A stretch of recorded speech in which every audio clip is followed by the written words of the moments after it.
नमस्कार, मी सुकेशनी आणि सुकेशनीज रेसिपीमध्ये तुम्हा सर्वांचं खूप खूप खूप मनापासून स्वागत. तर आज आपण व्हेज कोफ्ता कसा तयार करायचा ते बघणार आहोत. चला तर मग पटकन व्हिडिओला सुरुवात करूया.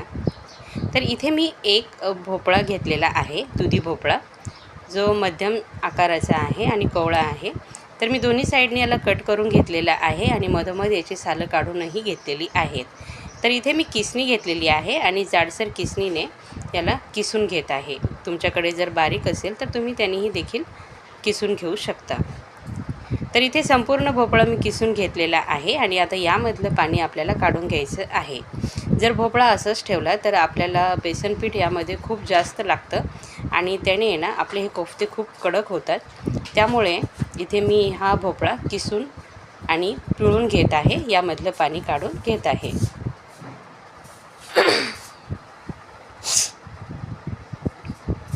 यामधलं पाणी आपल्याला अजिबात वेस्ट करायचं नाही आहे. हे पाण्यामध्ये खूप भरपूर प्रमाणामध्ये जीवनसत्व असतात. हे पाणी आपण व्हेज कोफ्त्याच्या रस्स्यामध्ये किंवा भाजीमध्ये त्याचा वापर करणार आहोत. तर अशा प्रकारे मी संपूर्ण भोपळा, किसलेला भोपळा हा पिळून घेतलेला आहे आणि त्यामधलं पाणी काढून घेतलेलं आहे. तुम्ही बघू शकता. हे पाणी अजिबात फेकायचं नाही आहे. आपण याचा वापर करणार आहोत पुढे. तर एका ताटामध्ये मी हा भोपळा टाकून घेतलेला आहे, संपूर्ण पिळून घेतलेला. आता यामध्ये आपण काही मसाले घालणार आहोत.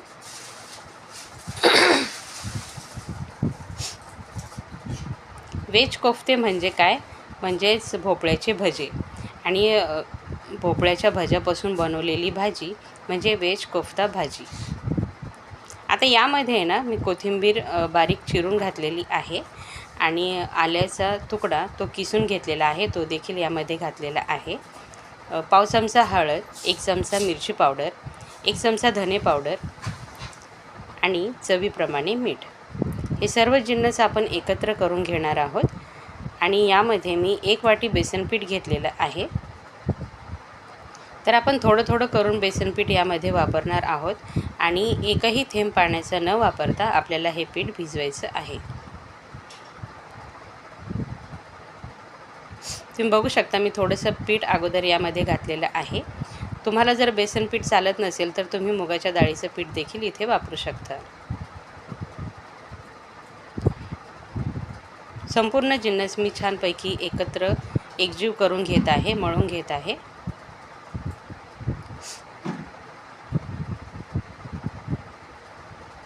आपण जरी भोपळ्यातलं पाणी काढलेलं असलं तरी पण याला भरपूर असं पाणी सुटलेलं आहे, तुम्ही बघू शकता. आता राहिलेलं बेसन पीठ मी यामध्ये ॲड केलेलं आहे.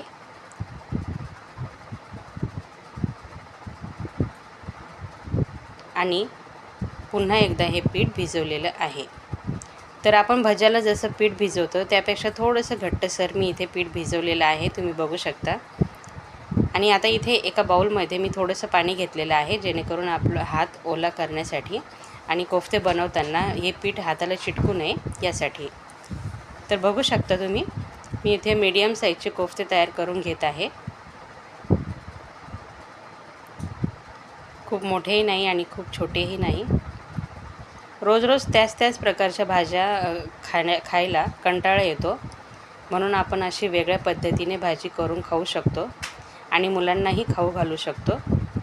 असेही लहान मुलं भोपळा खायला कंटाळा करतात, तर या पद्धतीने आपण त्यांना दुधी भोपळा खाऊ घालू शकतो, जो की तो आरोग्यासाठी खूप चांगला असतो, खूप फायदेशीर असतो.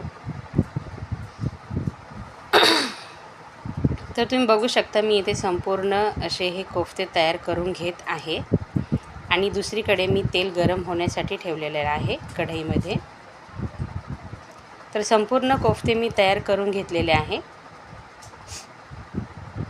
आणि इकडे कढईमध्ये तेल देखील छानपैकी गरम झालेलं आहे. तेल आपल्याला छान कडक करून घ्यायचं आहे. आता मी तेलामध्ये हे कोफ्ते सोडत आहे. अगदी सावकाशपणे हे कोफ्ते तेलामध्ये सोडायचे आहेत. तेल खूप गरम आहे, नाहीतर ते अंगावरती देखील उडू शकतं. तर कोफ्ते तेलामध्ये घातल्यानंतर तुम्ही बघू शकता त्याला किती छान बबल्स येत आहेत. आपल्याला हे कोफ्ते छान ब्राऊन कलर येईपर्यंत तळून घ्यायचे आहेत, गोल्डन ब्राऊन कलर येईपर्यंत.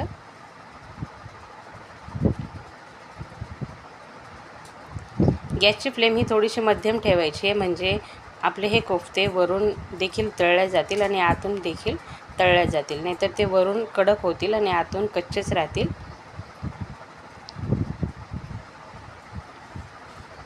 तर तुम्ही बघू शकता व्हिडिओमध्ये दाखवल्याप्रमाणे आपल्या हे कोफ्त्याला छानपैकी गोल्डन ब्राऊन कलर आलेला आहे आणि मी ते तेलाच्या बाहेर काढून घेत आहे एका डिशमध्ये. अशाच प्रकारे दुसरी बॅच देखील तळून घ्यायची आहे.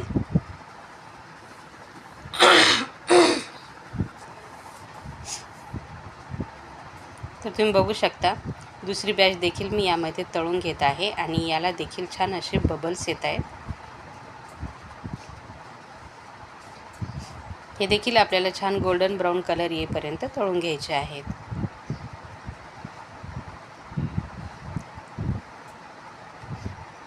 तर तुम्ही बघू शकता या कोफ्त्याला देखील छान असा ब्राऊन कलर आलेला आहे आणि मी इथे गॅस बंद केला आहे आणि हे आपण कढईच्या बाहेर काढून घेत आहोत. तर अशा प्रकारे संपूर्ण कोफ्ते आपले इथे तयार आहेत आणि तोडूनही दाखवते. छान असे हे तयार झालेले आहेत. आता इथे कढईमधलं मी तेल काढून घेतलेलं आहे आणि थोडंसंच तेल इथे ठेवलेलं आहे. आता आपल्याला कोफ्त्यासाठी रस्सा भाजी करायची आहे, तर आपल्याला त्यासाठी वाटण लागणार आहे.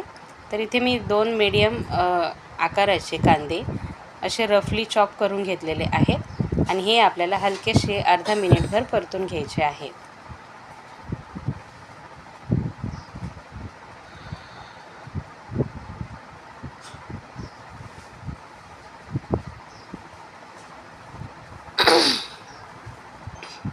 अर्धा मिनिटभर झालेला आहे आणि आपल्याला कांद्याला हलकासा गुलाबी रंग आलेला आहे. आता याचबरोबर मी इथे मीडियम साईजचा एक टोमॅटो रफली चॉप करून घेतलेला आहे. तो देखील मी यामध्ये कांद्यामध्ये तो घातलेला आहे. तो देखील आपल्याला हलकासा सॉफ्ट करून घ्यायचा आहे. त्याचप्रमाणे इथे 7 ते 8 लसणाच्या पाकळ्या घेतलेल्या आहेत आणि आल्याचा तुकडा घेतलेला आहे 1 इंच. तो देखील मी कट करून यामध्ये घातलेला आहे. आता याचबरोबर मी इथे 10 ते 12 काजू 1 तास गरम पाण्यामध्ये भिजत ठेवलेले होते, ते देखील आपल्याला यामध्ये घालायचं आहे. आता आपण हॉटेल स्टाईल भाजी बनवतो आहे, यामुळे आपल्याला यामध्ये काजू घालणं हे खूप गरजेचं आहे. याने आपल्या भाजीला छानपैकी तर्री येईल आणि खूप छान टेस्ट येईल.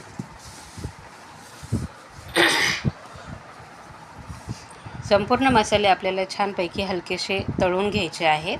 आता या स्टेजला मी गॅस बंद केलेला आहे आणि आता आपल्याला हे मसाले पूर्णपणे थंड करून घ्यायचे आहेत.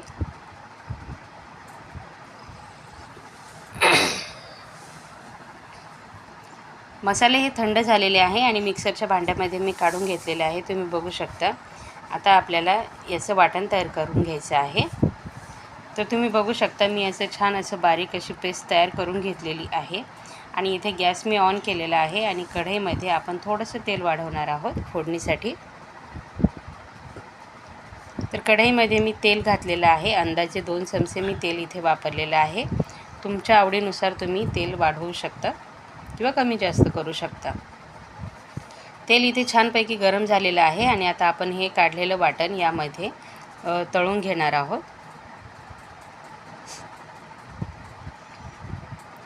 मसाल्यामध्ये पाण्याचा वापर केलेला नाही आहे मी. आता हे मसाले छानपैकी परतून घ्यायचे आहेत. तसं तर आपण हा मसाला भाजूनच घेतलेला आहे, तरीही राहिलेला काही कच्चेपणा जो काही असेल तो आपल्याला इथे हे छानपैकी परतून घ्यायचे आहे, जेणेकरून तो कच्चेपणा निघून जाईल. तर 5 ते 7 मिनिटं हा मसाला छानपैकी परतवून घ्यायचा आहे, मसाल्याचा कलर चेंज होईपर्यंत.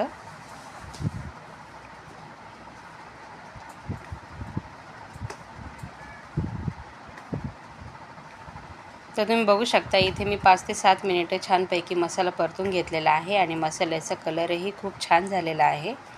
आता यामध्ये आपण काही सुके मसाले घालणार आहोत.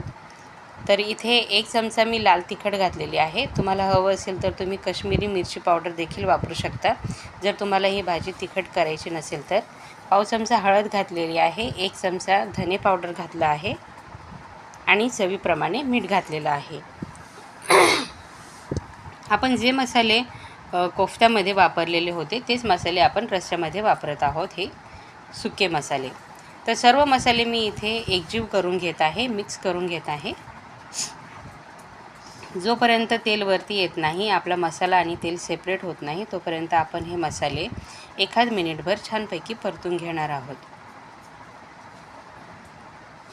तर आता आपण मिक्सरच्या भांड्यामध्ये मसाला काढून घेतलेला होता, तर त्यामध्ये मी पाणी ॲड करत आहे, पाणी घालत आहे. म्हणजे जो काही मसाला चिकटलेला असतो भांड्याला तो संपूर्ण निघून जातो आणि वायाही जात नाही, आपण तो भाजीमध्ये वापरतो. तर ते पाणी मी यामध्ये घालत आहे आणि आपण जो काही भोपळा पिळून घेतलेला होता त्याच्यातलं पाणी काढून घेतलेलं होतं ते पाणी देखील मी आता यामध्ये ॲड करत आहे. याचबरोबर ग्लासभर पाणी मी यामध्ये घालत आहे आणि संपूर्ण मसाला यामध्ये मिक्स करून घेत आहे.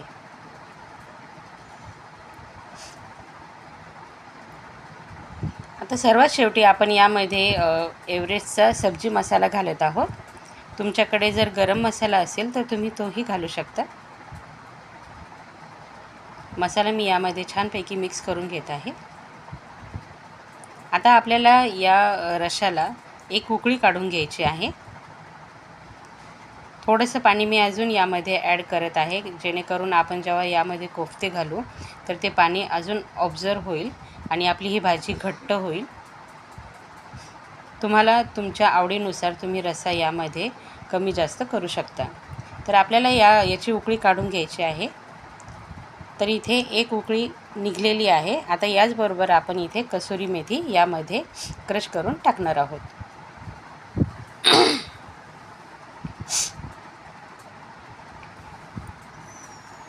कसुरी मेथी देखील आपण यामध्ये छानपैकी मिक्स करून घेत आहोत आणि तुम्ही बघू शकता आपल्या भाजीला छानपैकी अशी तर्री आलेली आहे. आता आपण हे कोफ्ते तयार केलेले यामध्ये घालत आहोत आणि 5 ते 7 मिनिटं यावरती झाकण ठेवून आपली ही भाजी याची उकळी काढून घ्यायची आहे.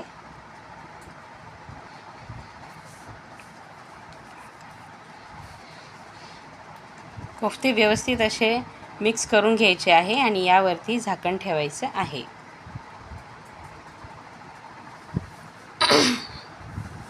तर इथे 5 ते 7 मिनिटं झालेली आहेत आणि आपली ही कोफ्त्याची भाजी तयार आहे. मी इथे गॅस बंद केलेला आहे. तर इथे भाजी आपली तयार आहे. ही भाजी तुम्ही भाताबरोबर, चपातीबरोबर किंवा नान रोटी किंवा तंदूर रोटी बरोबरही खाऊ शकता.